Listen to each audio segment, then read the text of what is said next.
bringing in insights and discussing controversial topics.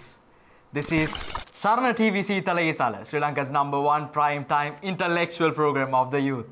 රටේ ප්‍රශ්න පිළිබඳව යුගයේ තරුණයින් ඔබට කතා කරන ඔබේ වැඩසටහන Charana TV ඔබේ ආලින්දයට ගෙනෙන සීතල ඊතල වැඩසටහන.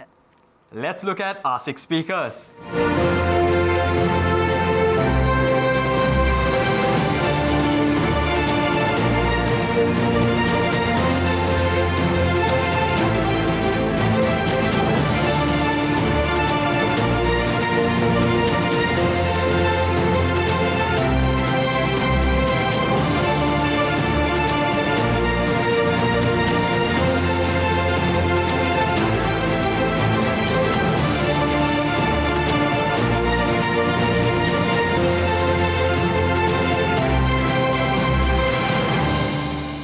ශ්‍රී ලංකාවේ ජනගහනය අතර වර්ෂයක් පාසා සංගණනයක් සිද්ධ කරොත් මද්‍රව්‍ය භාවිතයට බැහි වෙච්ච පුද්ගලයන් සංඛ්‍යාව එන්න වැඩි වෙයිද අඩු වෙයිද? අවසාන වශයෙන් මෙවැනි සංගණනයක් සිද්ධ කරන්නේ 2019 වර්ෂයේදී. ඒ පවතින සංගණන දත්තත් එක්ක අපි කතා කරලා බලනකොට එන්න ශ්‍රී ලංකාවේ මද්‍රව්‍ය වලට ඇබ්බැහි වෙන ප්‍රමාණය වැඩි වෙලා. ඒත් එක්කම තමයි අත්අඩංගුවට ගන්න මද්‍රව්‍ය වලට ඇබ්බැහි වෙච්ච පුද්ගලයන් සහ අත්අඩංගුවට ගන්න මද්‍රව්‍ය ප්‍රමාණයන් වැඩි වෙලා. මොවුන්ව නිසි පුනරුත්ථාපනයකට යොමු කරනවද? මේ තුලින් ප්‍රති නිර්මාණය කරන එහෙමත් නැත්නම් නැවත සමාජගත වෙන පුද්ගලයන් කොයිතරම් දුරට මද්‍රව්‍ය වලින් ඒ ඇබ්බැහි වෙච්ච තත්ත්වයෙන් මුදව ගන්න පුළුවන්කම ලැබිලා තියෙනවද? ඇත්තටම ශ්‍රී ලංකාව තුළ මේ පවතින නීති පද්ධතිය ප්‍රමාණවත්ද මද්‍රව්‍ය භාවිතයට? එහෙමත් නැත්නම් මද්‍රව්‍ය භාවිතා කරන අයට නිසි දඬුවම් ලබා දෙන්න. ඔය කියන ගැටලුවත් එක්ක අපිට නැවත මුණ ගැහෙන වාක්‍ය ඛණ්ඩයක් එහෙම නැත්නම් වචන ඛණ්ඩයක් තමයි ඖෂධ කියන්නේ. ඇත්තටම ඖෂධ සහ මද්‍රව්‍ය කියන්නේ වචන දෙකක්ද? මේ දෙක අතර මොකක් හරි සම්බන්ධතාවයක් තියෙනවද? මෙන්න මේ කියන ඔබට තියෙන ගැටලුව අද අපි සීතල ඊතල වැඩසටහනෙන් කතා බහ කරන්න සූදානම්. අද අපි තෝරගත්ත මාතෘකාව ඖෂධ සහ මද්‍රව්‍ය. As we look at the first decade or maybe the first part of this year, we saw how we lacked in medical theory or medicine in Sri Lanka. But actually, if you look at the total industry, the worth or the value of this industry is close to $400 millions. Is it worth? Is the actual thing happening in Sri Lanka? And when it comes to medicine, something that we cannot ignore is narcotics, which is very popular among youngsters all around the world, not just Sri Lanka. When we take narcotics, something that we most probably hear is cannabis, or in Sinhala we say ganja. Likewise, there are certain different narcotics, drugs, which can be used, and also these drugs are used mainly for medical purposes, even though it is used to overdose yourself or get high in it. Is there a question here? Is there a fine line between these two topics, which is medicine and narcotics? It's up to the 6 over here who are discussing this topic today with us. So this is our first speaker bringing in his ideas, Pathum Akash. අද හවසට මොකද කරන්නේ? Facebook පාටියක් තියෙනවා යමුද? නැත්නම් පිල් එකක් දාලා ආතල්ලයක් ගමුද? අද දවස්වල මේ දවස්වල පොඩි උන්ගේ කටේ තියෙන වචන ටිකක් ඔය. කතා කරමු ඖෂධ සහ මද්‍රව්‍ය. කතා කරන කලින්ම මේ ගැන පොඩ්ඩක් නිර්වචනයක් කරලා කතාවට ගියා නම් හොඳයි කියලා මට හිතුණා. ඖෂධ සහ මද්‍රව්‍ය මගේ ඉගෙන ගන්න ෆීල්ඩ් එකත් එක්ක මම දන්න දැනුමත් එක්ක ඖෂධ මද්‍රව්‍ය විදිහට පාවිච්චි කරන්න පෙළඹෙන්නේ අද ඊයේ ඉඳන් නෙමෙයි. මේ ඖෂධවල ගුණාත්මක භාවය අවභාවිතා කරන්නේ අද ඊයේ ඉඳන් නෙමෙයි. අපි බලමු කොහොමද औෂධයක් මද්‍රව්‍යයක් විදිහට පාවිච්චි කරන්න කියලා. සාමාන්‍යයෙන් අපි පාවිච්චි කරන දැනුමත් එක්ක අපි පාවිච්චි කරන වචනත් එක්ක නාකෝටික්ස් කියලා පාවිච්චි කරන්නේ සාමාන්‍යයෙන් අපි පේන් එකට දෙන මෝෆින් වෙන්න පුළුවන්, පෙතිලින් වෙන්න පුළුවන්. ඔයගේ ඖෂධ කීපයක් තියෙනවා. මේවා මිනිස්සු පාවිච්චි කරනවා මත් වෙන්න. ඒව විතරද පාවිච්චි කරන්න මත් වෙන්න? නෑ. තවත් තියෙනවා. ඇම්ෆිටමයින් කියලා දෙයක් තියෙනවා. අපි කියන්නේ ওই මානසික රෝග වලට දෙන බෙහෙතක් කියලා. මේ වගේ ඩ්‍රග් ක්ලාසස් ගොඩාක් තියෙනවා. මේව විතරමද පාවිච්චි කරන්න මේ නැත්තම් මත් වෙන්න? නෑ. ඔබට අවශ්‍ය නම් ඕනම බෙහෙතක් පාවිච්චි කරලා මත් වෙන්න පුළුවන්. ඒක ප්‍රමාණයට වඩා ඉක්මවා ගත්තොත් නැත්නම් ඒක භාවිතා කරන ෆ්‍රීකවන්සි එකට වඩා ඉක්මවා ගත්තොත් එහෙම ඕනම බෙහෙතකින් ඔබට මත් වෙන්න පුළුවන්. මේක තමයි ඖෂධවල තියෙන ගුණාත්මක බව අවභාවිතා කිරීම. ඒක තමයි පැහැදිලිවම කියන්නේ වෛද්‍යවරයෙකුගේ නිගමනයකින් වෛද්‍යවරයෙකුගේ ප්‍රෙස්ක්‍රිප්ෂන් එකක තොරව බෙහෙත් පාවිච්චි කරන්න එපා කියලා. හරි දැන් මම පැහැදිලි කරා. මෙන්න මෙහෙම බෙහෙත් ගත්තම මොකද වෙන්නේ? අපිට බෙහෙත් ගත්තම අම්මේ තාත්තේ ඔබට හිතා ගන්න බැරුව ඇති මේ ළමයි මත් වෙනවා කියන්නේ මොකද්ද කියලා. ওই තත්ත්වෙට කියනවා යුෆෝරියා කියලා. ඒ කියන්නේ ඒගොල්ලන්ට හරි අමුතු ලොකු සතුටක් දැනෙන්න ගන්නවා. ඒ විතරක් නෙමෙයි තමන්ගේ එනර්ජි එක වැඩි වෙලා දැනෙන්න ගන්නවා. ওই සතුට වැඩි වෙච්ච ළමයින්ට අපි කියන නැචරල් හයි එකක් නිකන් අමුතු මත් වෙලා ආතල් එකක් එනවා කියන්නේ. ඔන්න ඕකට තමයි මේ බෙහෙත් මේ ඕනම මත්ද්‍රව්‍යයක් පාවිච්චි කරාම මේ හයි වෙනවා කියලා කියන්නේ. ඔන්න ওই තත්ත්වයක් එක්ක මිනිස්සු ඒකට ඇඩික්ට් වෙනවා. ඇබියුස් කරන්න පණ්ඩම් ඇබියුසිව් ඩ්‍රග්ස් පාවිච්චි කරනවා. මොනවද මේ කියන්නේ? ඒ කියන්නේ මිනිස්සු පාවිච්චි කරන ඒ සතුටට මං කිව්වේ අර නිකන් අමුතු සතුටක් වින්දනයක් ගන්නවා කියලා. ඒකට ඇබ්බැහි වෙනවා. අන්න ඒක තමයි ඇබ්බැහි වීම කියන්නේ. එතකොට මේ తত্ত্বය භයානකයි. මිනිස්සු ඒක නිතර පාවිච්චි කරාම මේකේ තියෙන සයිඩ් ඉෆෙක්ට් වැඩි වෙලා මිනිස්සුන්ට හානිකර තත්ත්වයක්පත් වෙනවා. අන්න ඒකට තමයි ලංකාවේ ඖෂධ හරියට නියාමනය කරන්න අන්තරායකර ඖෂධ පාලක ජාතික මණ්ඩලයක් තියෙන්නේ. මේ ගැන මගේ කතිකෝ ඉස්සරහට කතා කරයි. අපි කතා කරමු ඔය ඇබ්බැහිම කතා කරාට පස්සේ අපිට කරන්න පුළුවන් දේවල් මොනවද? මිනිස්සුන්ට දුකක් හිතෙන්න පුළුවන්. ආදරණීය නංගිය මල්ලියේ ආදරය කියන්නේ ජීවිතේ එක දෙයක් විතරයි. ඔයාට ආදරේ විනාශ වුණා කියලා, ඔයාගේ ආදරේ නැති වුණා කියලා, ඔයා ඊළඟට ගිහලා යාළුවත් එක්ක පිල් එකක් දානවා නම් ඕක නෙමෙයි විසඳුම. ඒ විතරක් නෙමෙයි ඔයාට ආර්ථික ප්‍රශ්න තියෙනවා නම් ඒවෙන් මිදෙන්න ඔයා මොකද්ද කරන්නේ? ගිහිලා පෙත්තක් බොන එක නම් ෆාමසියෙන් බෙහෙත් ටික බොනවා නම් ඒක නෙමෙයි විසඳුම. විසඳුම තියෙන්නේ ඔබ හිතන්න නැති තැනක. ඒක තියෙන්නේ පරිසරයත් එක්ක එකතු වෙලා ඔබ මානසිකව ලබන විසඳුමක් මත මිසක් බෙහෙතකින් මත් වෙන දෙයක නෙමෙයි. එහෙනම් හොඳට හිතලා හොඳට පාවිච්චි කරන්න බෙහෙත්.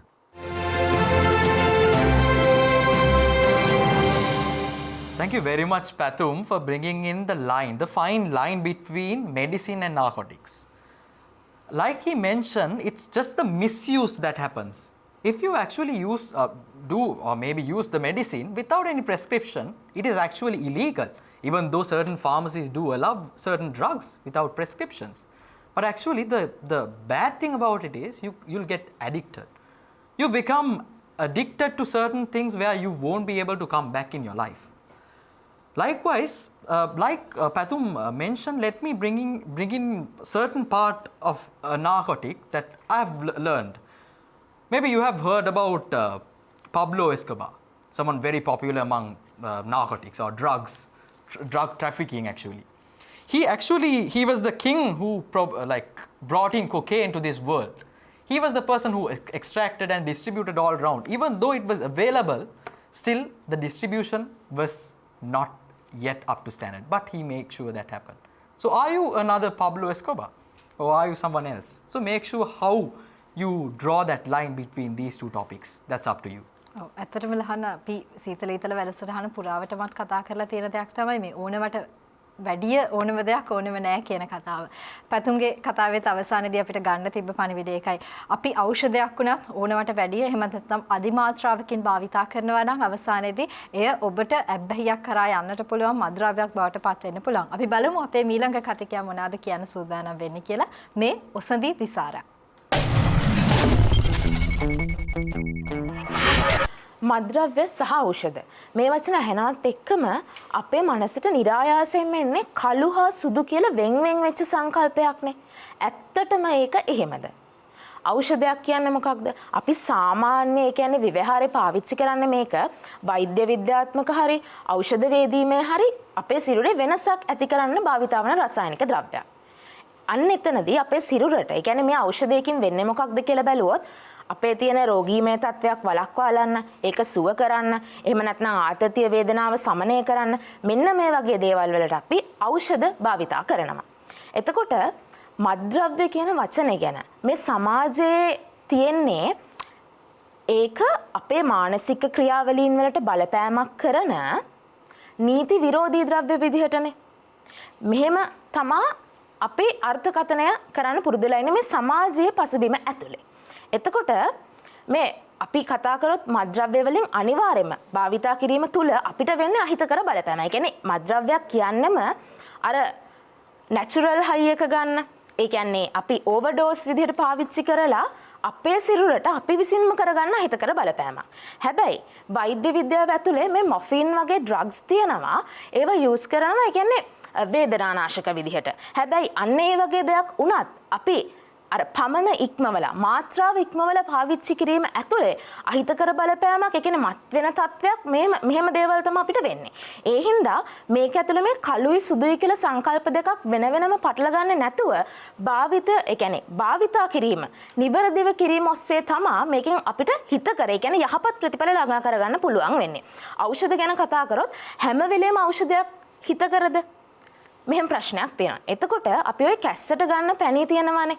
පොඩි කාලේ අපි මෙහෙම ඒවා ගන්නවා. එතකොට ඒක අපි පමණ ඉක්මවල ගත්තාම ඒකෙන් ඇත්තටම සිරුරට වෙන්නේ කියන්නේ අර මත් වෙනවා. ඒ කියන්නේ අහිතකර බලපෑමක්. එතකොට සමාජය තුළ මෙන්න මෙහෙම දුර්මතයක් තියෙනවනේ මොකක් හරි බෙහෙතක් අධිමාත්‍රාවෙන් ගත්තාම ලෙඩ ඉක්මනට සුව වෙනවා කියලා. නෑ, එහෙම දෙයක් වෙන්නේ නෑ. කීයටවත් එහෙම දෙයක් වෙන්නේ නැහැ. අන්න ඒ හින්දා ඖෂධයක් පාවිච්චි කරද්දී නිවැරදි ප්‍රමිතියෙන් යුක්තව වෛද්‍ය විද්‍යාත්මක උපදෙස් මත ඒ කියන උපදෙස් නිවැරදිව ක්‍රියාවට නංවමින් නිවැරදි මාත්‍රාවෙන් තමයි අපි මේක පාවිච්චි කරන්න ඕනේ. මොකද මේ ඖෂධ මත්ද්‍රව්‍ය කියන දෙක අවභාවිතය ඇතුලේ ලොකු ඒ කියන්නේ විවිධාකාර විදිහේ අයහපත් අහිතකර බලපෑම් වෙන්න පුළුවන්. එකක් අපේ සිරුරට ශාරීරික වශයෙන්, අනිත් එක සමාජීය වශයෙන්. මෙන්න මේ හින්දා වගකීමෙන් යුක්ත පුරවැසියෙක් විදිහට මේ ගැන නිසි අවබෝධයක් ඇතුව හරියට මේක පාවිච්චි කරමු.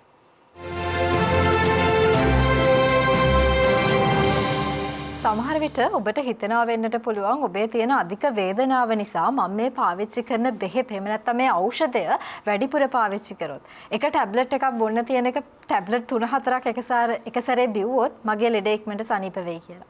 නැහැ. සමහර විට එය අධිමාත්‍රාවෙන් ඔබ ගන්නවා කියන්නේ ඔබට ඔබේ සිරුරට මනසට එය අහිතකර බලපෑමක් වෙන්න පුළුවන්. ඔසන්දි බොහොම පැහැදිලිව ඔබට නිර්වචනය කරලා දුන්නේ ඔබට පැහැදිලි කරලා දුන්නේ මෙන්න මේ කරුණ.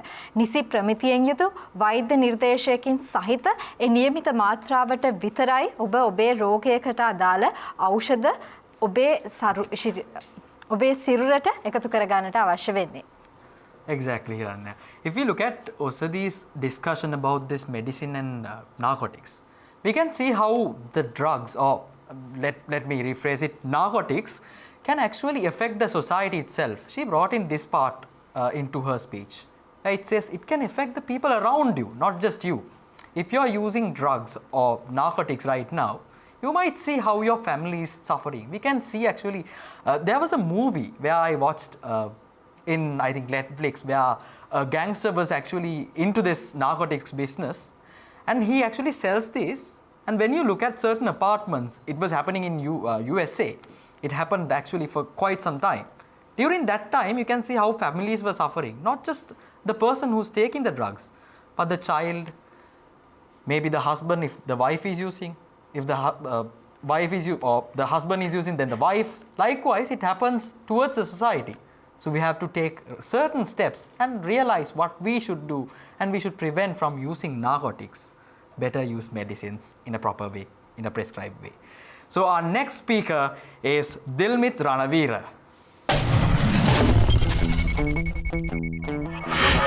සාමාන්‍යයෙන් ජන විවහාරය ඇතුළතදී අපි වෛද්‍යවරුන් හඳුන්වන්නේ මිහිපිට ඉන්න දෙවිවරු කියලා. හැබැයි මේ සාකච්ඡාව අතරතුරදී නිකන් කෙනෙක්ට හිතෙන්න පුළුවන් එහෙම මිහිපිට ඉන්න දෙවිවරු කියලා හඳුන්වන වෛද්‍යවරු එතකොට විද්‍යාත්මක පරීක්ෂණ කරන පරීක්ෂකවරු ඇත්තටම දෙවිවරුද? එහෙම නැතිනම් මේ ලෝකෙට මත්ද්‍රව්‍ය අරන් යන මිනිසුන්ව මත් කරන්න දේවල් හදලා දෙන කට්ටියද කියලාත් කෙනෙකුට හිතෙන්න පුළුවන්. මොකද අපි මේ කතාවේදී පෙන්නවා කළු සහ සුදු කියලා දෙකක් නැහැ. එකම දේ තමයි භාවිතය අනුව දෙපැත්තට වෙන් වෙලා යන්නේ කියලා. මේ භාවිතය කියන කාරණාව එහෙම නැතිනම් කොයිතරම් දුරට මේක පාලනයකින් යුතුව ගන්න ඕනද කියන කාරණාව මත අපි ජාත්‍යන්තර සහ ජාතික වශයෙන් කොහොමද මේ දේවල් ලෝකයේ ඇතුලේ පාලනය වෙන්නේ? ලංකාවේ ඇතුලේ කොහොමද මේවා පාලනය කිරීමකට ලක් වෙන්නේ කියන කාරණාව ටිකක් විග්‍රහාත්මකව සාකච්ඡා කරලා බලමු. ලෝකයේ ඇතුලේ ජාත්‍යන්තර මත්ද්‍රව්‍ය පාලක මණ්ඩලයක් එහෙම නැත්නම් NICB කියලා ආයතනයක් තියෙනවා. මේ හරහා ලෝකයේ ඇතුළේ රටවල් වල වෛද්‍ය විද්‍යාත්මකව සහ අපි පර්යේෂණ සඳහා භාවිතා කරන්න ලෝකයේ ඇතුලේ මේ මත්ද්‍රව්‍ය. එහෙම නැත්නම් මේ අවශ්‍ය කරන ඖෂධ කොයිතරම් දුරට රටවල් වලට ලබා දෙනවද? කෝටා එකක් විදිහට පිරිනමනවද කියන එක තීරණය කරනවා. ඒ වගේම මේ රටවල් මේවා භාවිතා කරන්නේ කොයි විදිහටද? දෙන එක කොයි විදිහට භාවිතා කරනවද කියන එක පශ්චාත් වශයෙන් විමර්ශනය කරන එක ඉතාම වැදගත්. මේ කාර්යයත් මේ ජාත්‍යන්තර මත්ද්‍රව්‍ය පාලක මණ්ඩලය හරහා සිද්ධ වෙනවා. ඒ වගේම තමයි 1961 එක්සත් ජාතීන්ගේ සම්මේලනයේ මද්ද්‍රව්‍ය පිළිබඳ සම්මුතියක් ලෝකය ඇතුලේ පවතිනවා. ඒ වගේම මේක 1972 දී වෙනම ප්‍රොටෝකෝලයක් කරා තවදුරටත් ශක්තිමත් වෙනවා. මේ අරහත් ලෝකය ඇතුලේ කොහොමද මද්ද්‍රව්‍ය නිෂ්පාදනය කරන රටවල් ඇතුලේ ඒවා භාවිතා කරන්නේ කොහොමද? ඒවා සංසරණය වෙන්නේ කොහොමද කියන එක සම්බන්ධයෙන් පුළුල් වශයෙන් විග්‍රහාත්මකව නියාමනය වීමක් සිද්ධ වෙනවා. මේ කාරණාව ඇතුලේදී මේ මද්ද්‍රව්‍ය සහ ඖෂධ කියන කාරණා වෙන්වීම තියෙන මාත්‍රාව වශයෙන් ගන්නකොට ඒක ඇතුලේ තියෙන භාවිතයේ තියෙන ප්‍රශ්නය නිසාම තාමත්ම විශාල වශයෙන් මේක නියාමනය කිරීමකට ලක් වෙනවා. මේ ජාත්‍යන්තර වශයෙන් හැම රටකටම පොදුවේ සිද්ධ වෙන කාරණාවක්. ඊට පස්සේ මේක ලංකාව ඇතුළට අරගෙන එනකොට ලංකාවේදී තියෙනවා ජාතික ඖෂධ නියාමන අධිකාරියක්. ඒ වගේම 2015 අංක 5 දරන ජාතික ඖෂධ නියාමන පනතක් ලංකාව ඇතුළේ ක්‍රියාත්මක වෙනවා. මේ පනත ඇතුලේ ඖෂධ භාවිතා කරන්න ඕනේ කොහොමද? විදේශ රටවල් වලින් ලංකාවට ඖෂධ ආනයනය කරනවා නම් මේ ආනයනය සිද්ධ වෙන්න ඕනේ කොහොමද? ඒ වගේම රට ඇතුලේ ඖෂධ නිෂ්පාදනය වෙනවා නම් ඒ වෙනුවෙන් නියාමනය වෙන්න ඕනේ ක්‍රමවේද මොනවද? භාවිතයේ තියෙන්න ඕනේ ක්‍රමවේද මොනවද කියන එක සම්බන්ධයෙන් පුළුල් වශයෙන් විග්‍රහ වෙනවා. දැන් ඔබට පැහැදිලි ලංකාවේ වෙන්න පුළුවන් ජාත්‍යන්තර වශයෙන් වෙන්න පුළුවන් නියාමනය ඉතාමත්ම තිර වශයෙන් සිද්ධ වෙන කාරණාවක් තමයි ඖෂධ සහ මත්ද්‍රව්‍ය සම්බන්ධයෙන් ලෝක ඇතුලේ ක්‍රියාත්මක වෙන්නේ. ලෝකෙට රටවල් වලටත් මෙහෙමනම් මතක තියාගන්න ඕනේ භාවිතා කරන ඔබට මටත් මේ දේවල් මේ විදියටම වළංගුයි. ඒ නිසා ඖෂධ සහ මත්ද්‍රව්‍ය විහිළුවක් කරගන්න එපා. බොහොම ස්තුතියි. Don't make a joke out of medicine and narcotics. That's what Dilmits ends the topic with his speech. So what's this joke about? He actually explained it nicely how medicine is brought into every country with a percentage of quota and it is controlled by certain authorities.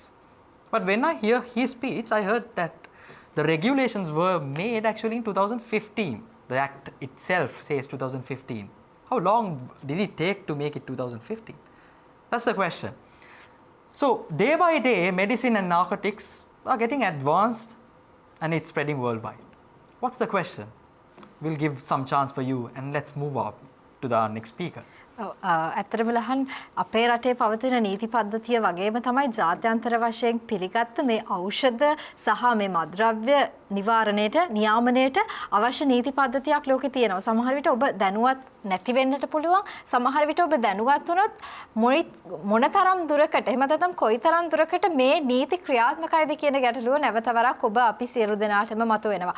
අපි අද කතා කරන්නේ ඖෂධ සහ මත්ද්‍රව්‍ය කියන මාතෘකාව යටතේ අපේ තවත් කතිකය තුන් දෙනෙක් ඉතිරි වෙලා ඉන්නවා. අපි ඊට කලින් කෙටි විරාමයක් ලබාගෙන එමු.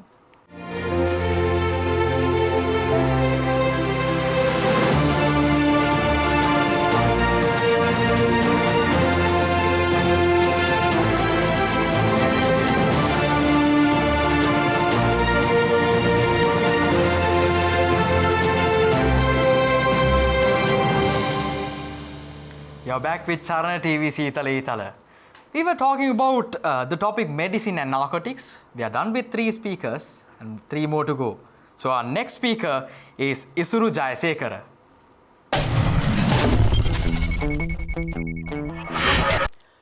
අද හදිස්සි අනතුරක් වෙලා පොඩි දරුවෝ දෙන්නෙක් වෝඩ් එකට ගෙනාවා.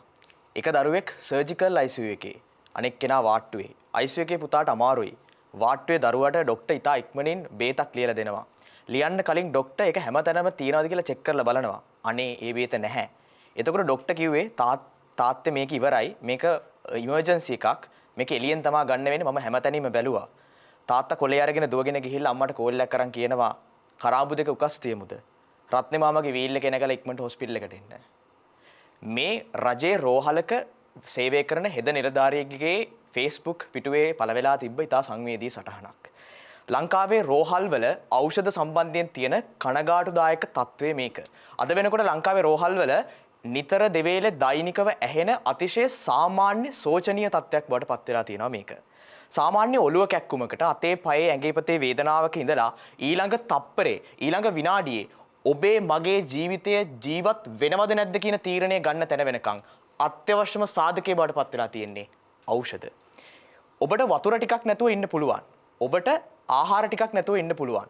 අලුත් ඇඳුමක් ගන්න නැතුව ඉන්න පුළුවන්. හැබැයි මතක තියාගන්න ඔබට හුස්ම ගන්න නැතුව ඉන්න බෑ වගේම තමයි ඔබේ ජීවිතයේ ඊළඟ තප්පරයේ ජීවත් වෙනවද නැද්ද කියන තීරණය ගන්න ඖෂධ ටික ඕනේද නැද්ද කියන තීරණය වෙනකන් බලාගෙන ඉන්න මිනිස්සු කොට්ටාසයක් මේ ලෝකේ ඕන තරම් තැනක ඉන්නවා. හෙට ඔබට මට ඒ தත්ත්වය උද්ගත වෙන්න පුළුවන්. ඖෂධ කියන්නේ මොනවද? ఔෂධවල පසුබිම කොයි වගේද? ඖෂධ වර්ග මොනවද? ඔය දේවල් පිළිබඳව මේ වෙනකොට සරලව අපි කතා කරලා තියෙනවා. මම ඔබේ අවධානය අරගෙන යන්නම් වැඩිපුර අපි කතා බහට ලක් නොවන පැත්තක් පිළිබඳව. ඖෂධවල තියෙන මාත්‍රාව, ඩෝසේජ් එක කියන කාරණාව පිළිබඳව. ඖෂධයක් මොන මාත්‍රාවකින්ද ගන්න ඕනේ? කොහොමද ගන්න ඕනේ? අර කලින් කතා කරා වගේ මොන ෆ්‍රීකවන්සි එකකින්ද ගන්න ඕනේ? එහෙම නැත්නම් අපි දවසට කොච්චර වාර ප්‍රමාණයක් ගන්න ඕනද? මේ දේවල් පිළිබඳව තීරණය කරන්න ඔබට කිසිදු අයිතියක් නැහැ. ඒක තීරණය කරන්නේ, ඒක නිර්දේශ කරන්නේ වෛද්‍යවරු. යම්කිසි ඖෂධයක් කිසිදු සුදුසු වෛද්‍ය නිර්දේශයකින් තොරව හිතුමතේ මොකක් හරි විනෝදාස්වාදයක් නිසා හරි එහෙම නැත්නම් මූල්‍යමය අරමුණක් නිසා හරි වාණිජ්‍ය පරමාර්ථයක් නිසා හරි ජාවාරමක් කරන්න හරි ඖෂධ සහ මත්ද්‍රව්‍ය අතර තියෙන සම්බන්ධය නිර්මාණය වෙන්නේ ඔන්න ඔතනදී. මම ඔබට සම්බන්ධතා දෙකක් පෙන්වන්නම්. මේක පළවෙනි සම්බන්ධය. ඔබට මතක ඇති ලංකාවේ කාලයකට කලින් අපි කැස්සට ලබා දෙන පැණියක් තහනම් වෙනවා. මට මතකයි මමත් පුංචි කාලේ ওই පැණිය ගන්නවා. වෛද්‍යවරු නිර්දේශ කරනවා. හැබැයි ලංකාවේ රැල්ලක් නිර්මාණය වෙනවා. ලංකාවේ පාසල් සිසුන් සහ තරුණ තරුණියෝ විශාල වශයෙන් ප්‍රෙස්ක්‍රිප්ෂන් කාඩ් එකක් නැතුව වෛද්‍ය නිර්දේශයකින් තොරව ෆාමසි වලට ගිහිල්ලා මේ කැස්සට බොන පැණි ටික ලබා ගන්න පෙළඹෙනවා. මත්ද්‍රව්‍යයක් විදිහට භාවිතා කරනවා. ඒකේ ප්‍රතිඵලය බවටපත් වෙන්නේ ලංකාවේ රෝගීන්ට කැස්සට දෙන ඖෂධයක් තහනමට ලක්වෙන එක. එතකොට නැවත යම්කිසි ඖෂධයක් භාවිතා කිරීම හරහා මානසික සංකූලතා, මානසික පීඩනය, ඒ වගේම මානසික ප්‍රශ්නවලට උද්ගත වෙන්න සිද්ධ වෙනවා. ඒත් එක්කම මේක මොලේත් එක්ක කරන, මොලේ සෛලත් එක්ක කරන ගනුදෙනුවක්. සමහර විට මානසික සංකූලතාව වෙනුවෙන් දෙන ඖෂධය, නිර්දේශ කරන ඖෂධය වැඩි මාත්‍රාවකින් අරගෙන ඒක මත්ද්‍රව්‍යයක් විදිහට භාවිතා කරලා ගැටලු ප්‍රමාණයකට ලක් වෙනවා. ඒ වගේම තමයි ඔබ මත්ද්‍රව්‍ය පාවිච්චි කරන්නේ, ඔබ ඖෂධ ටික වැඩි මාත්‍රාවකින් මත්ද්‍රව්‍ය විදිහට පාවිච්චි කරන්නේ ඔබේ ප්‍රශ්න වලට විසඳුම් හොයන්න නම්, එහෙම නැත්නම් සමාජයේ ඔබේ පෞරුෂය කැපී පෙනෙන තැනකට ගේන්න නම්, එහෙම නැත්නම් ඔබ රැල්ලට නම් මේ දේවල් පාවිච්චි කරන්නේ ප්‍රශ්න ගොඩක් ඔලුවට දාගන්න එක විතරයි කරන්නේ. අවසානයේ මතක තියාගන්න කොයි මත්ද්‍රව්‍ය කොහොම පාවිච්චි කරලාවත් මොන මාත්‍රාවකින් කොයි විදිහට පාවිච්චි කරලාවත් ඔබව ඉන් මුදවගන්නේ, ඔබව ඉන් බේරගන්නේ ඊළඟ තප්පරේ ඔබ ජීවත් වෙනවද නැද්ද කියලා තීරණය කරන්නේ හරි මාත්‍රාවට ලබා දෙන ඖෂධ වලින්මයි. බොහොම ස්තුතියි.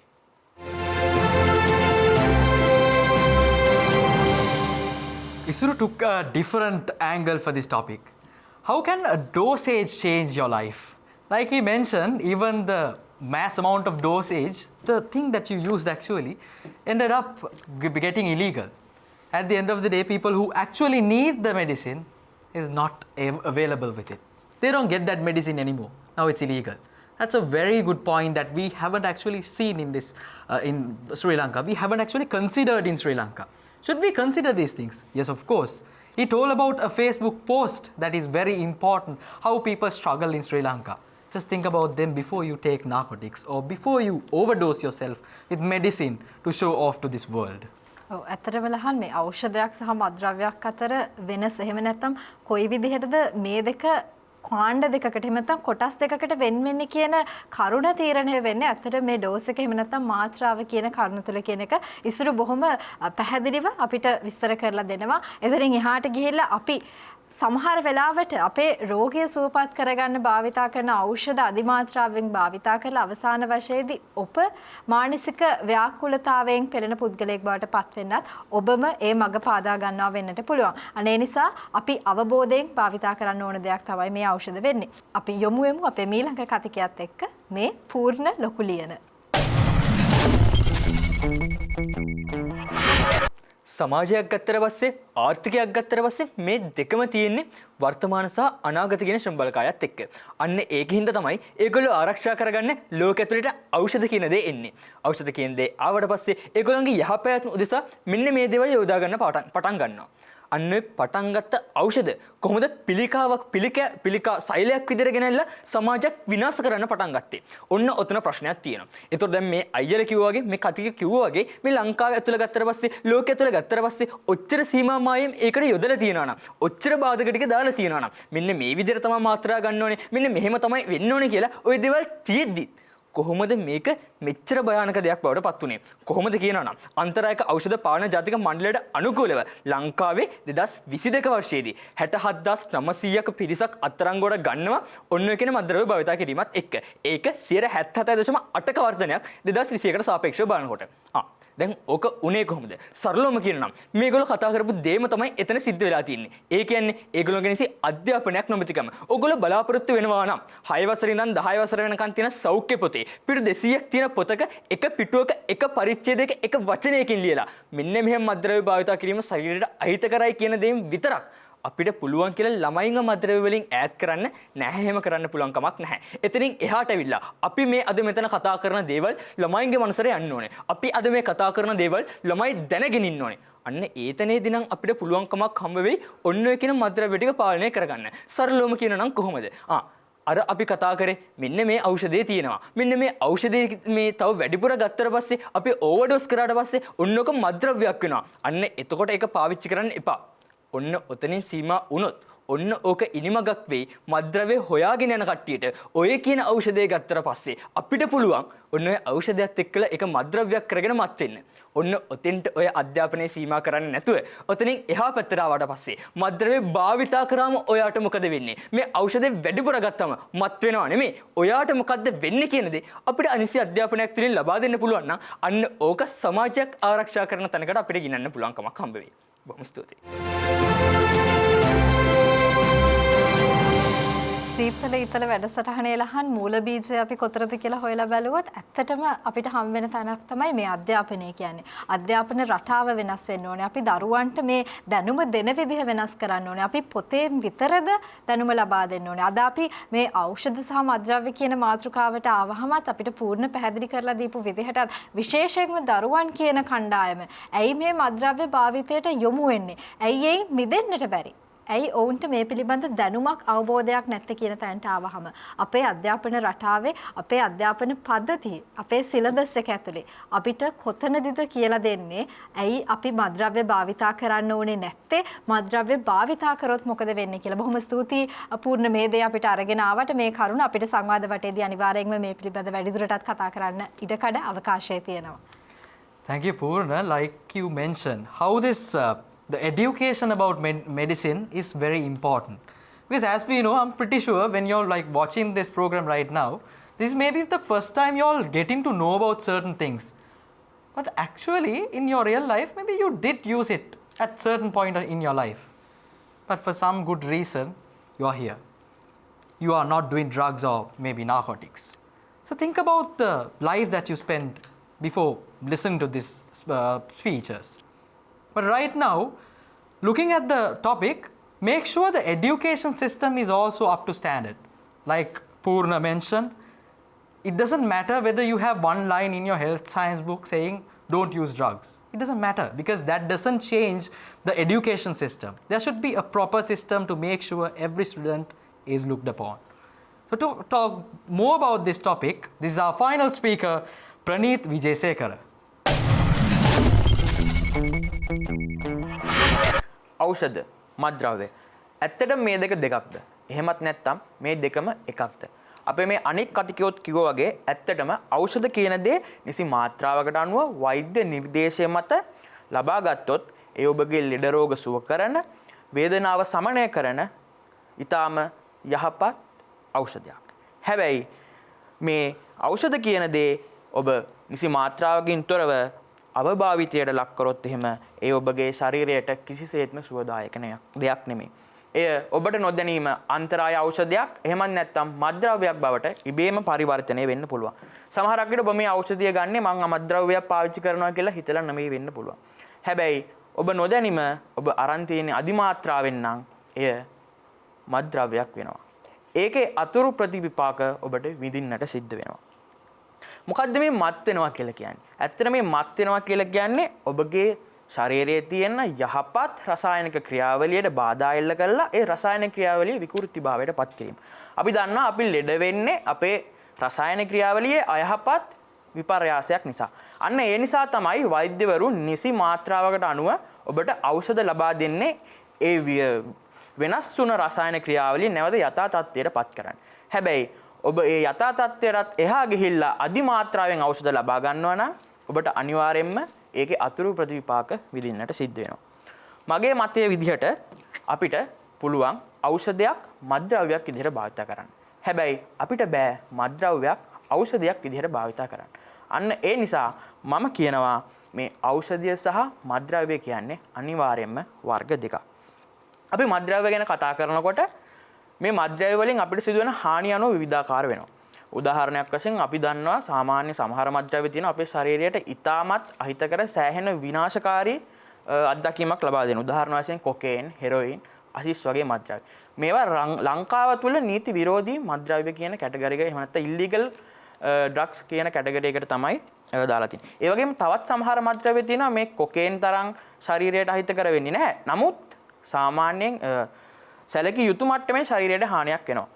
ඒවා ගොඩක් වෙලාවට අපි හිතමු දුම් වැටි එහෙම නැත්නම් ලිකර් වර්ග විදිහට අපිට සලකන්න පුළුවන්. ගොඩක් වෙලාවට මේවා නීතිගත එහෙම නැත්නම් නීති අනුමැතිය ලැබපු මත්ද්‍රව්‍ය කියලා කියන්න පුළුවන්. ඒ වගේම තවත් මත්ද්‍රව්‍ය ප්‍රමාණයක් කොටසක් තියෙනවා. ඒකෙන් ඇත්තම කිව්වා ශරීරයට සිද්ධ වෙන්නේ ඉතාමත් අවම හානියක්. උදාහරණ වශයෙන් අපිට ස්වභාවික කංසා සහ දේශීය වශයෙන් නිෂ්පාදනය කරන ලබන රා වර්ග අපිට හඳුන්වලා දෙන්න පුළුවන්. එතකොට මේ ඇත්තටම සමාජයේ පිළිලයක් එහෙම නැත්නම් රටකට සමාජයකට විනාශයක් බවට පත් වෙලා තියෙන මේ නීති විරෝධී මත්ද්‍රව්‍ය සහ අධිමාත්‍රාවෙන් යුතුව ඖෂධ භාවිත කරන එක. ඉතින් ඇයි මේ මිනිස්සු මත් වෙන දේවල් පාවිච්චි කරන්නේ? අපි අන්න ඒකයි හොයලා බලන්න ඕනේ. අපි හොයලා බැලුවොත් මේ මත් වෙන්නේ ඇයි, මත්ද්‍රව්‍ය පාවිච්චි කරන්නේ ඇයි කියලා ඊට විසඳුම අපිට අනිවාර්යයෙන්ම හොයාගන්න පුළුවන් වෙනවා. ඉතින් මේ මත් වෙන්න හේතු හොයලා ඒකට වෙනුවට වෙන විකල්පයක් අපිට ආදේශකයක් ලබා දෙන්න පුළුවන් නම් අනිවාර්යයෙන්ම මේ මත්ද්‍රව්‍ය ප්‍රශ්නය නැති කරන්න පුළුවන්. ඉතින් ඇත්තටම මත්ද්‍රව්‍ය කියලා කියන්නේ රටකට අවශ්‍ය දෙයක් නෙමෙයිද? ඒ වගේම හැම මත්ද්‍රව්‍යයක්ම රටකට පිළිලයක්. ස්තුතියි. Praneeth, thank you very much for bringing in your ideas into this topic. Like he mentioned, even though we take so much of dose of medicine, at the end of the day, medicine itself will be the solution for your any health issues.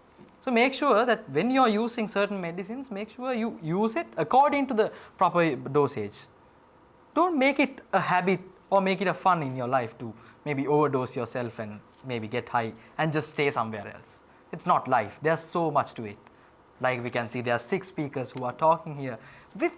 They have seen certain experiences in their life and they talk about that using their own experience as well as things that they found from all around world. Am I right, Hiranya? අනිවාර්යයෙන්ම ලහන් මේ කතිකව 6 දෙනාම කියපු විදිහට ඖෂධයක් මත්ද්‍රව්‍යයක් විදිහට භාවිතා වෙන අවස්ථා හම්බ වෙනවා. ප්‍රනීත් අවසාන වශයෙන් කියපු විදිහට ඇත්තටම මත්ද්‍රව්‍යයක් ඖෂධයක් විදිහට භාවිතා කරන්න බැරිද? අපි කතා කරමු සංවාද වටේදී මේ කෙටි විරාමයෙන් අනතුරුව.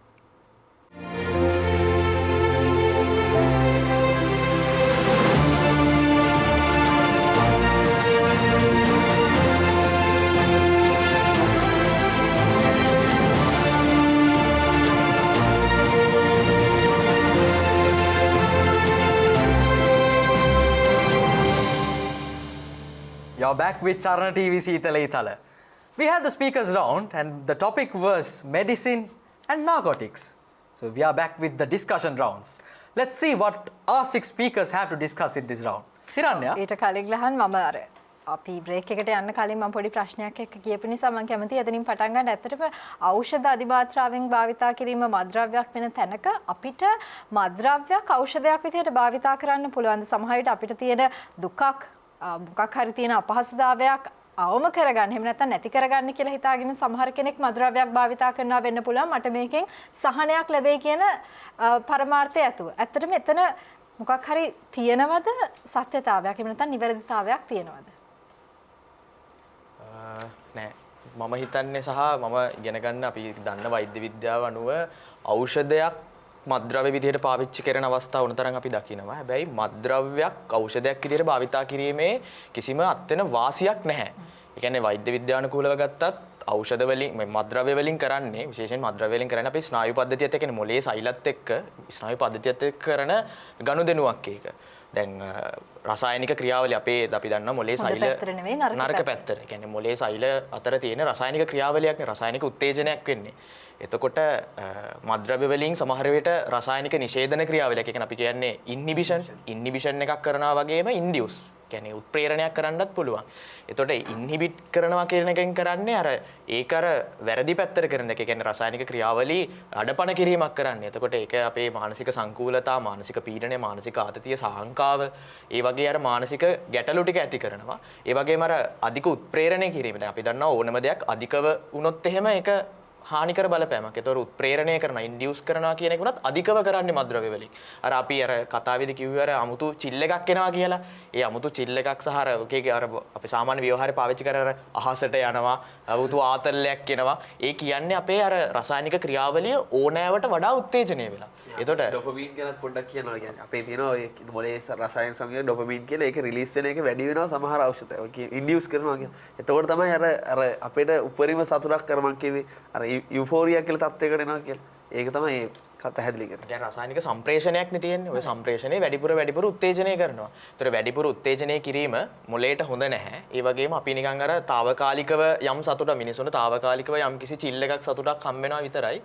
එතනින් එහාට මිනිසුන්ට අත් වෙන හොඳක් නැහැ මත්ද්‍රව්‍ය මේ ඖෂධ විදිහට දුක සංකාව නැති කරගන්න පාවිච්චි කරා කියලා. සහ ඒ කියන්නේ ඒක වෛද්‍ය විද්‍යානුකූලව දකින්න දේ. සහ ඊට අමතරව ගත්තා සමාජීය වශයෙන් ගත්තත් අර ප්‍රශ්න ගොඩක එකතුවක් ඇති වෙනවා මිසක ප්‍රශ්න වලින් නිදහසක් හම්බෙන්නේ නැහැ. පවුලේ ප්‍රශ්නද, තමන්ගේ ප්‍රශ්න වැඩි වෙනවා, තමන්ගේ රැකියාවේ ප්‍රශ්න, තමන්ගේ ජීවිතයේ ප්‍රශ්න වැඩි වෙනවා, ආර්ථික ප්‍රශ්න වැඩි වෙනවා. ඒ හැරුණකොට මේ අත් වෙන සෙතක් වාසියක් නැහැ. ඔව් දැන් අපි කතා කරේ එතනදී අපේ බොඩි කෙමිස්ට්‍රි එක වෙනස් වෙනහම කොයි විදිහටද අපේ මානසික මට්ටම වෙනස් වෙන්නේ කියලා. ඒත් එක්කම තමයි අපි කතා කරන්න ඕනේ. තව දෙයක් තමයි මේ අපි මත්ද්‍රව්‍ය භාවිතා කිරීම ඇබ්බැහියක් තක්වා දුරදිග ගියාම අපිට මොන විදිහේ ඩැමේජස්ද අපේ ශරීරයට මනසට ඇති වෙන්න පුළුවන්, මොන විදිහේ ප්‍රතිඵලද අපිට අත් වෙන්නේ මේ මත්ද්‍රව්‍ය භාවිතා කිරීම නිසා වෙන්නේ.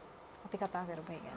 ඇබ්බැහි වීමකම මට තේරෙන දේ අනුව අපි ඉගෙන දේවල් දෙකක් වෙනවා. එකක් තමයි මානසිකව ඇබ්බැහි වෙන්න පුළුවන්. අපි දැන් අනිතේ ශරීරයට මේ බෙහෙත ඕන වෙලා අර අපි කියන්නේ අර මිනිස්සු වෙවුලන්න ගන්නවා අර නිකන් කියන්නේ සික් එක වගේ එනවා කියලා. ඒ ශරීරයට ඒ අවශ්‍ය ඩෝස් එක ඕන වුණා. එතන මානසිකව ඇබ්බැහි වීමේදී මම නම් හිරන්නේ කියන්නේ මිනිස්සු නිකන් ඒක නිකන් මානසික දුර්වලතාවයක් තමන්ගේ ප්‍රශ්න වලින් පැරලා යන්න දෙන ඔප්ෂන් එකක් කියලා. ඒ කියන්නේ මට මේක නැතුව බෑ, මට මේක නැතුව ජීවත් වෙන්න බෑ නේ. අමුතු ලෝකයක් මවාගෙන එයාගේ වටේ එයා කියනවා මේ ඩ්‍රග් එක ගත්තම තමයි මට නිවිහැඩින්න ඉන්න පුළුවන් කියලා. ඒක තමයි මානසික ඇබ්බැහි වීම. ඒක ඇවිල්ලා ඇත්තටම කවුන්සිලින් වලට යන්න ඕන තත්ත්වයක් මිසක් ඒක ඇබ්බැහියක් නෙමෙයි. සමහරලාට ওই ඩ්‍රග් එකක් ලොකුවට පාවිච්චි කරාම වෙන්නේ ඒ ඩෝස් එක ඇඟේ අර අපි කියනවානේ අර්ධ ජීව කාලයක් තියෙනවා කියලා. ඒ ඇඟේ තියෙන මෙඩිසින් ලෙවල් එක අඩු වෙගෙන එද්දි ඊළඟට ආයෙ ඇඟ එක රිප්ලේස් කරන්න බලාපොරොත්තු වෙනවා. එතකොටත් ඇබ්බැහි වෙනවා. ඒතර ওই දෙකක් තියෙනවා. ඒකයි තමයි ඇබ්බැහි වීමේදී කරන්න පුළුවන් හොඳම පැහැදිලි කිරීම කියලා මම හිතන්නේ. ඔයාගේ ප්‍රශ්නෙට උත්තරේ හම්බුණා කියලා මම හිතනවා. සහ ඇබ්බැහි වීමේ තියෙන අනිත් ප්‍රතිවිපාකය තමයි දැන් ඇබ්බැහි වෙලා ඔය ඇබ්බැහි වීමෙන් මුදව ගන්න අපි කියන්නේ පුනරුත්ථාපනය කරනවා කියලා, රිහැබිලිටේෂන් කරනවා කියලා. ඒක කරන්න ගියාම ඒක ඇත්තරම ලොකු අමාරු ක්‍රියාවලියක්. ඒක මොකද ඒක වෙනම සෙන්ටර්ස් තියෙනවා ලංකාවේ. ඒතකොට ඒ සෙන්ටර් එකකට දාලා ඒ සෙන්ටර් ඇතුලේ ලොකු වියදමක් එන්නේ. රජයේ විසින් ලොකු වියදමක් දරන්න ඕනේ. රජයේවා පුද්ගලික අංශය ලොකු වියදමක් දරන්න ඕනේ. සහ ඒකේ මිනිස්සයාට පුද්ගලිකව ගත්තත් ලොකු පරිවර්තනයක්. ඒ කියන්නේ අවුරුදු ගාණක් වුණත්, මාස ගාණක් වුණත්, දවස් ගාණක් වුණත් එකම මොකක් හරි ඖෂධයකට එහෙම නැත්නම් එකම මත්ද්‍රව්‍යයකට ශරීරය හුරු වෙලා, ඒ මනුස්සයාගේ මනස හුරු වෙලා, හැම මුළු කියන්නේ අපි කියන්නේ ඇඟ ඇතුලේ තියෙන රසායනික ක්‍රියාවලිය ටික, අපි කියන්නේ මෙටබොලිසම් එහෙම නැත්නම් අපේ තියෙන පරිවෘත්තීය ක්‍රියාවලිය, ඒ දේවල් පවා අරකට එක්ක හුරු වෙලා තියෙන මිනිස්සු. ඒ කියන්නේ මිනිහාගේ දෛනික ක්‍රියාවලිය හැදෙන්නෙත් අර මත්ද්‍රව්‍ය ගන්න කාලසටහනත් එක්ක, මත්ද්‍රව්‍ය ගන්න රටාවත් එක්ක. ඔය සම්පූර්ණ විදිහම අර පරිවර්තනය වෙන්න ඕනේ, වෙනස් වෙන්න ඕනේ. ඉතින් ඒක මනුස්සයට ගත්තත් සෑහෙන අමාරු ක්‍රියාවලියක් ඒක.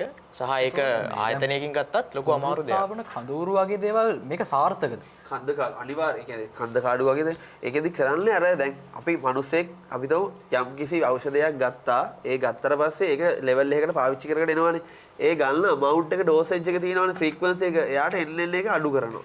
එහෙම තමයි ඒක මැනේජ් කරගෙන යන්නේ. ඒතකොට අර සෙක්ලූෂන් මම කිව්වේ, ඒ කියන්නේ එයා පොඩ්ඩක් තනි කරලා කුටි එක තියෙනවා. එයාව නැත්තම් එයාව හිර කරන්න වගේ නෙමෙයි. අර පොඩ්ඩක් තනි කරලා එයාගේ අනිත් අයට වෙන කරදර අඩු කරන්න වෙනවා. ඒ වගේ ලොකු කරදරකාරී දෙයක්. ඔබ මොකද හිතන්නේ මේ දැන් අපි මේ කියන්නේ මෙඩිසිනල් පැත්තෙන්නේ. ඔබගේ අදහස කොහොමද? කාවරි කෙනෙක් සමාජයේ පැතිකඩත් එක්ක අපි කතා හිර කරොත් එහෙම මොනවා හිතෙයිද? දැන් ඕක කතා කරගෙන යනකොට මගේ මුල්ලේ වැඩ කරපු දෙයක් තමයි දැන් ඕව තියෙනවා කන්දකාඩු තියෙනවා කැමති නම් ගිහිල්ලා ඉගෙන ගන්න කැමති නම් අපිට ඕන නම් ගිහලා පුනරුත්ථාපනය වෙන්න ඕනේ තරම් තැන් තියෙනවා. ඒ කොහොම වුණත් අපි කතා කරන්න ඕනේ තව දෙයක් තමයි නේද? ඕවට යන්නේ නැතුව සමහර පුද්ගලයන් ඉන්නවා හම්බෙන්නේ නැතුව සීද විනාසා ගන්න. මේ try කරන. ඒ කියන්නේ මේ දේවල් මට හම්බුන්නේ නැහැ නේ කියලා සීද විනාසා ගන්න try කරන ඕන තරම් කට්ටිය ඉන්නවා. පුනරුත්ථාපන කඳවුරු ගත්තට පස්සේ ඒවට යොමු වෙන්නේ නැති ඕන තරම් කට්ටිය ඉන්නවා. ඒතකොට අර පුනරුත්ථාපන කඳවුරු කියන දේවලුත් ආවරණය කරන යම්කිසි කොටසකට හිර වෙන කොටස දෙයක් වගේ මම දකිනවා. අර එතනින් එහා පැත්තට ගිහිල්ලා ඒකයි මම මගේ කතාව ඇතුලේ කතා කරේ සමාජීය පැතිකඩට එනකොට මේක පුනරුත්ථාපන කඳවුරක්වත් ෆෝන් නම්බර් එකක් දාලා මේ නම්බර් එකට කෝල් කරලා ඉගෙන ගන්න තැනකට වඩා හිර කරන්නේ නැතුව එතනින් එහාට හැමෝටම ලැබෙන්න ඕනේ අධ්‍යාපනයක් හැමෝම දැනගන්න ඕන දෙයක් හැමෝම දැනුවත් විය යුතු තැනකට මේ process එක ගේන්න ඕනේ කියලා මම දකිනවා. ඔය කියන්නේ awareness එක දැනුවත් වීම වැඩි කරන්න. වැඩි කරන්න. එතකොට මේ ෆ්‍රෙඩිත් කිව්වා මම හිතන්නේ ඕකටම වටත් දෙයක් එකතු කරන්න පුළුවන්. ඔව් ඒ කියන්නේ මේ මල්ලි කිව්ව කාරණාවටම එකතු කරොත් එහෙම ඒ කියන්නේ ලංකාව ඇතුලේ අඩු ආදායම්ලාභී පවුල් වලින් Tamanගේ ආදායමෙන් 3න් එකක් වියදම් කරන්නේ ඩ්‍රග්ස් වලට. හැම අඩු ආදායම්ලාභී පවුල් වලින්. ඒතකොට අපිට වෙනස් වෙනවා කොටසක් අඩු ආදායම්ලාභී කියලා. අධ්‍යාපනයේත් එක්කම සංසන්දනය වෙයි. ඒකත් එක්ක ටැලි වෙලා යන කාරණාවක්. එතකොට ඒගොල්ලෝ 3න් එකක් වියදම් කරනවා Tamanගේ මත්ද්‍රව්‍ය වෙනුවෙන්. ඒකත් අඩු ආදායම්ලාභී පවුල් සහ අනිත් කාරණාව තමයි දැන් රජයක් විදියට සෞඛ්‍ය වෙනුවෙන් යම්කිසි මුදලක් වෙන් කරනවානේ. ඒ වෙන් කරන මුදලින් 128ක් වෙන් කරන්නේ මත්ද්‍රව්‍ය සම්බන්ධ කාරණාවලට. Tamanගේ රජයේ වෙන් කරන කාරණාවලින්. එතකොට අඩු ආදායම්ලාභී පවුල් වලින් එක පැත්තකින් කතන්දරයක් තියෙනවා. සහ අනිත් පැත්තෙන් රජයේ වියදම් කරන මුදල සෑහෙන්න වැඩි වෙනවා මේ තත්ත්වෙත් එක්ක. ඊළඟට මට තව ප්‍රශ්නයක් තියෙනවා මේ ඔබතුමියගෙන් අහන්න. දැන් ඩ්‍රග්ස් පාවිච්චි කරනවානේ. දැන් අපි ඔක්කොම කතා කරා මේකේ වෙන සයිඩ් ඉෆෙක්ට්. මේකෙන් අම්මලා තාත්තලාට කරන්න දෙයක් නැද්ද? ගෙදර පවුල් සංස්කෘතිය ඇතුලේ. මේක තමයි දැන් මං කියන්නේ දැන් අඩු ආදායම්ලාභී පවුල් වලින් ඔකට වැඩිපුර ප්‍රවණතාවක් තියෙන යොමු වෙන්නේ. ඒකට හේතුව ඒගොල්ලෝ ප්‍රශ්න ගොඩක් මැද්දෙන ඉන්නේ. ඒගොල්ලෝ මේ ප්‍රශ්න වලින් පැනලා යන ලේසි ක්‍රමයක් විදිහට තමයි ඒ පැත්තට යන්නේ. කියන්නේ මත්ද්‍රව්‍ය ගත්තට පස්සේ ඒගොල්ලන්ට අර මේ ප්‍රශ්න ටික අමතක වෙනවා. කෙටි කාලයකට අර ඒ ඉන්න ප්‍රශ්නකාරී තත්වෙන් එළියට එනවානේ. අන්න ඒක තමයි ඒගොල්ලෝ ආයෙ හොයන්නේ. හැබැයි ඒගොල්ලෝ අර ඒගොල්ලොන්ගේ තියෙන ආර්ථික තත්ත්වය, කියන්නේ ඒගොල්ලොන්ගේ තියෙන සල්ලි ටික ආයෙකට වේදම් කළා. ඒ කියන්නේ ඒක චක්‍රයක්. ඒගොල්ලෝ සල්ලි වේදම් කළා මත්ද්‍රව්‍ය ගන්න ප්‍රශ්න වලින් විසඳෙන්න. හැබැයි ඒගොල්ලෝ ආයෙත් එතනටම යනවා. ඒ කියන්නේ ඒක චක්‍රයක්. ඒ කියන්නේ ඒගොල්ලන්ට එහෙමයි කියලා අර ප්‍රශ්න වලින් එළියට එන්න බෑ. කෙටි කාලයකට ඒ ටික අමතක වෙලා යනවා. ඒ හින්දා අර කිව්වා වගේ දැනුවත්භාවය තමයි වැදගත්ම දේ. ඒ කියන්නේ අපි නිවැරදිව දත්ත දෙනවා. කියන්නේ දැනුවත්භාවය කියලා අපිට හිතෙන දේවල් කියන්නත් බෑ. ඒක වෛද්‍ය විද්‍යාත්මකව තහවුරු කරලා තියෙන දෙයක් වෙන්න ඕන. ප්‍රායෝගික තලයට ගේන්න පුළුවන් දෙයක් වෙන්න ඕන.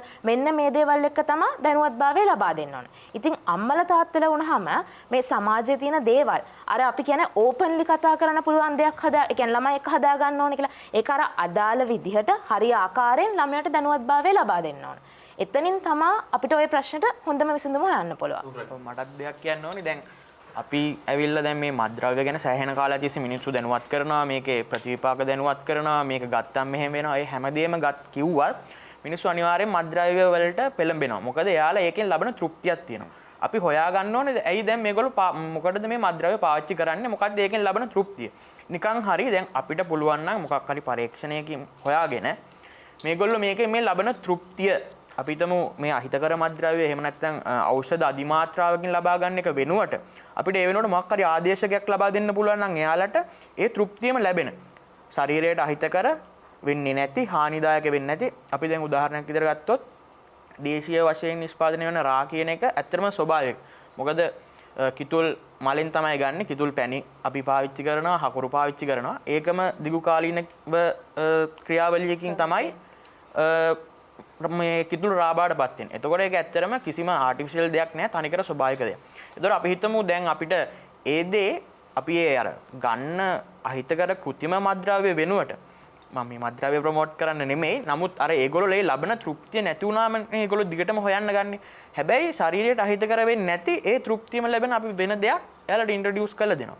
එතකොට මම හිතනවා මේ මත්ද්‍රව්‍ය ඒ කියන්නේ අහිතකර ඔය අපි දකින නීති විරෝධී මත්ද්‍රව්‍ය වෙනුවට දැන් අපිට ඒ තෘප්තිය ලැබෙනවා. අපි දැන් අර සික් එක එන්නේ අපිට අපි පාවිච්චි කරා දැන් අපිට නෑ ආයි සික් එක නිසා තමයි ඒක හොයන්නේ. අපිට ඒ වෙනුවට නැචරලි කියන්න දැන් කතාව අපි ගත්තොත් එහෙම අර කිව්වාගේ කිතුල් එන කතාව ගත්තාම දැන් අපි ඇත්තටම බැලුවොත් එහෙම එහෙනම් කොකේන් වගේ දෙයක් ගත්තාම ඒක හැදෙන්නේ කොකෝ කියන නමුත් දැන් කොකේන් පාවිච්චියෙන් ඇත්තටම ශරීරයේ ලොකු අහිතකර බලපෑමක් තියෙනවා කියලා පරීක්ෂණ වලින් ඔප්පු කරන් තියෙනවා. නමුත් පොඩි දෙයක් එකතු කරන්න දා කියපු අදහස නම් මට මෙහෙම ඔයාට විරුද්ධ ආගියුමන්ට් එකක් තියෙනවා. ඇත්තම කතාව.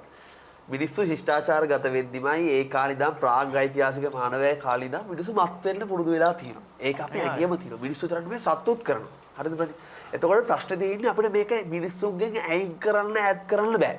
ඔව් ඒක නිසා තමයි මම කිව්වේ අර අපි දැන් මිනිස්සු කොකේන් ඊට පස්සේ හෙරොයින් අසිස් වගේ දේවල් වෙනුවට ඒවෙන් ඇත්තටම ඒකට කටු දිරනවා ඊට පස්සේ ලොකු මොනවාද මතක ශක්තිය නැති වෙනවා කෘෂභාවය ඇති වෙනවා ඒ වගේ අතුරු ප්‍රතිපාක ගොඩක් තියෙනවා. හැබැයි අර වගේ ස්වභාවික දෙයක් ඉන්ට්‍රොඩියුස් කරලා දුන්නොත් මං හිතනවා ඒකේ තියෙන බලපෑම අඩුයි සහ ශරීරයට වෙන හානිය ඉතාමත් අඩු මට්ටමකින් තියෙන කියලා මම විශ්වාස කරනවා. මට පොඩි ප්‍රශ්නයක් ඉදිරිපත් කරන්න දැන් ඔය කතා කරන්නේ සෞඛ්‍ය අංශයත් එක්කනේ. හැබැයි ආගමික පැත්තට එනකොට ඔය කියන මද්ද්‍රව්‍ය එපා කියලා අපි කියන්නේ ශරීරයේ දිරන හින්දවත් කෙට්ටු වෙන හින්දවත් නෙමෙයි. අර අපි කියන්නේ සික් එක හින්දා ඊට පස්සේ අපි අර කියන්නේ වෙන ලෝකයකට යන්න ඕනේ. අන්නේ කියන දේවල් හින්දා තමයි එපා කියන්නේ. එතකොට ඔක ස්වභාවිකව හැදුවත් ආටිෆිෂල් හැදුවත් ඒ දේ නම් ඒකෙන් වෙන්නේ හොඳ නෑ නේද පාවිච්චි කරන එක. ඒ කියන්නේ අර prevention is better than cure කියන්නේ. අපි අන්න එතනට තමයි යන්න ඕන. අපි ඒකට වෙන මොකක් හරි ආදේශකයක් දෙනව නෙමෙයි. ඒ තනින් කොහොමද මනුස්සය එළියට ගන්න කියන එක තමයි. ආදේශකයක් කරන් එන්න පුළුවන්. මම ඔය 6 දෙනාම කියන දේවල් අහගෙන ඉඳලා අපිට මත් වෙන්නම අවශ්‍ය නැති වෙන්න පුළුවන් ඒ සිල් එක ගන්න. අපිට පුළුවන් යාළුවොත් එක්ක ඒ ගත කරන මොහොත සතුටෙන් ගත කරන්න. හැබැයි මත් වෙන දෙයක් නැතුව. ස්වභාවික දේවල් වලට කියන්නේ පරිසරයත් එක්ක ගනුදෙනු කරන්න අපිට නැත්නම් යාළුවොත් එක්ක අර කිව්වා වගේ එළියට යන්න. තමන් ආස දේවල් කරන්න විනෝදාංශ මොන හරි වලට අපි එහෙම දෙයක් ප්‍රොමෝට් කරමු. අපි කාලයට හරස් වෙමින් මම කැමති අවසාන නිගමනයන් 6ත් එක්ක එකතු වෙන්න. පැතු. ඔව් අපිට මද්ද්‍රව්‍ය කිව්වම මේ ගොඩාක් කතා කරන්නේ ඇබ්බැහි වෙන දේවල් ගැන. මම ඔබට පුංචි අන්තිම වශයෙන් එක දෙයක් කියන්න. ඔබ ෆාමසියට ගිහිල්ලා ඇන්ටිබයොටික් එකක් ඉල්ලනවා නේද දවසට දෙකකට. ඕක කරන්නත් එපා. ඕක කරාම ඔබට නැති වෙන්නේ අර කියපු මානසික නිදහසත් ඔක්කොවත් නෙමෙයි බැක්ටීරියා වලින් රෙසිස්ටන්ට් එකක් ඇවිල්ලා ඊළඟට ඇන්ටිබයොටික් එකක් ගන්න බැරි වෙලා යනවා. එහෙනම් බෙහෙත් අනවශ්‍ය විදිහට පාවිච්චි කරන්න එපා. එතකොට ඔබට ජීවිත තර්ජනයක්ම තමයි ඇති වෙන්නේ. ඖෂධ භාවිතයේදී මේ නිවැරදි ප්‍රමිතියෙන් යුක්තව වෛද්‍ය විද්‍යාත්මක උපදෙස් වලට අදාළව නිවැරදි මාත්‍රාවෙන් වගකීමෙන් යුක්තව අපි ඒක පාවිච්චි කරමු. මේ මාතෘකාව අපි කතා කළේ ඖෂධ සහ මද්ද්‍රව්‍ය සම්බන්ධයෙන් වෙන්න පුළුවන්. හැබැයි මේ මාතෘකාවේ හරයාත්මකව තියෙන ලොකුම කාරණාව තමයි හොඳ සහ නරක අතර තියෙන ඊ타ත්ම අවියෝජනීය සම්බන්ධයක්. ඒක පුඩි ඉරකින් වෙනස් වෙන්නේ. ඒ නිසා තමන් කරන්නේ හොඳ දෙයක්ද නරක දෙයක්ද කියන එක හොඳට සිහි කල්පනාවෙන් හිතලා කරන්න කියන එක තමයි පෞද්ගලිකව මගේ සාරාංශය. බොහොම ස්තුතියි. කාරණා දෙකයි. එක හරි සරලයි. ඔබේ ජීවිතය ආරක්ෂා කරන්නේ ඖෂධ. ඔබේ ජීවිතය නැති කරන්නේ මත්ද්‍රව්‍ය. ඔබේ ජීවිතය ආරක්ෂා කරන ඖෂධ ඔබේ ජීවිතය නැති කරන මත්ද්‍රව්‍යයක් කරගන්න එපා. කොහොම මොන මත්ද්‍රව්‍ය කොයි විදියට අරගෙන ආවත් අන්තිමේ ඔබ ජීවත් වෙනවද නැද්ද කියලා තීරණය කරන්නේ ඖෂධ. තමන්ගේ පෞරුෂත්වයේ ගොඩ නැගෙන්නේ මද්ද්‍රව්‍ය භාවිතා කරන තැන නෙමෙයි. මද්ද්‍රව්‍ය භාවිතා කරන තැනක උනත් මද්ද්‍රව්‍ය ප්‍රතික්ෂේප කරන තැනක. නිසි මාත්‍රාවෙන් යුතු ඖෂධ භාවිත කරන්න. එතකොට ඔබට එහි යහපත් ප්‍රතිඵල භුක්ති විඳින්න පුළුවන්. වසර ගණනාවක් පුරාවට රටේ ලෝකයේ පැවතිච්ච ගැටලුවක් පිළිබඳව අද අපි කතා කරේ. හැබැයි අද සීතල ඊතල වැඩසටහනේ මූලිකම අරමුණ බවට පත් වුණේ අනාගතයේදී මේ මත්ද්‍රව්‍ය නිසාවෙන් අපේ රටට ලෝකයට ඇති වෙන්න පුළුවන් බලපෑම අවම කරගන්නට පුළුවන් වෙන්නේ කොයි විදිහටද? විශේෂයෙන්ම තරුණ ප්‍රජාව එන්න මත්ද්‍රව්‍ය වලට ඇබ්බැහි වෙන යුගයක මේ තරුණයින් මොන විදිහේ මතයක්ද දරන්නේ කියන එක පිළිබඳව ඔබට සමස්ත තරුණ ප්‍රජාවම නියෝජනය කරන කණ්ඩායමක් අපි අරගෙන ඇවිල්ලා. ඔබ අහලා තියෙනවද ඇමරිකාවේ ෆිලඩෙල්ෆියා කියන නගරය? අහලා නැත්නම් දැන් Google කරලා බලන්න, YouTube කරලා බලන්න ඔබට මොනවද දකින්න ලැබෙන්නේ කියලා. සමහර විට මේ නගරය ඇමරිකාවේ තියෙන නගරය වර්ග ප්‍රමාණයෙන් ගත්තාම ශ්‍රී ලංකාවට වැඩිය ලොකු නගරයක් බවට පත් වෙන්නත් පුළුවන්. ඒ රටේ සමවෙන්නේ නගරයේ මද්ද්‍රව්‍ය වලට ඇබ්බැහි වෙච්ච ඒ තරුණ ප්‍රජාව විශේෂයෙන්ම කිසිම බලාපොරොත්තුවක් අරමුණක් නැතුව ඉබාගාතේ සැරිසරන්නේ කොහොමද කියලා ඔබට දැක ගන්නට පුළුවන් වෙයි. අපේ රට පොඩි රටක්. එක නගරයක් නෙවෙයි මුළු රටටම අනාගතයේ දවසක මේ තත්ත්වය උදා වුණොත් අපි රටේ තරුණ ප්‍රජාව විදිහට අද මේ මාතෘකාව කතා කරලා මේ තරුණයින් 6 දෙනා එක්ක කොයි තැනටද කොයි දිශානතියටද ගමන් කරන්න කියන එක ඇත්තටම කනගාටුවට කාරණයක්. ආදරණීය අම්මේ තාත්තේ, ආදරණීය ගුරුවරුනි, ඔබට අරමුණක් තියෙනවා, වගකීමක් තියෙනවා මේ රටේ දරුවන් තරුණයින් රැකගන්න. අපි සියලු දෙනාම පක්ෂ පාට තරාතිරම් ගැන හිතන්නේ නැතුව, පෞද්ගලික අරමුණු ගැන හිතන්නේ නැතුව, ආර්ථිකයේ අපේ පොකට් එකට දැනෙන වාසිය ගැන හිතන්නේ නැතුව රට මද්ද්‍රව්‍ය උදුරෙන් මුදව ගන්න අපිට පුළුවන් උපරිමය කරමු. Exactly. Your son might be, your daughter might be the best daughter, best son to you, but dear parents, just take a look at what they are actually doing. Just take a moment and look into their room and see what is there actually in his room. You never know what you'll find. You'll be amazed at the end of the day. And also, another very important message to general public. When you're buying certain medicine, don't buy in bulk. You can see that, we saw that during the pandemic where people actually didn't even find a basic important thing, which is a Panadol actually, which is sort of an important thing in Sri Lanka, because everything, when you have a problem, you'll be using a Panadol. But make sure you don't buy in bulk. So there's plenty of medicine for the people that actually need these medicines. So with that, with these wonderful speakers, it's a wrap in this week's episode. We'll be meeting you next week with a new topic and with new speakers. Might be these people as well. We'll see you next week. This is Charana TV Seethala Eethala.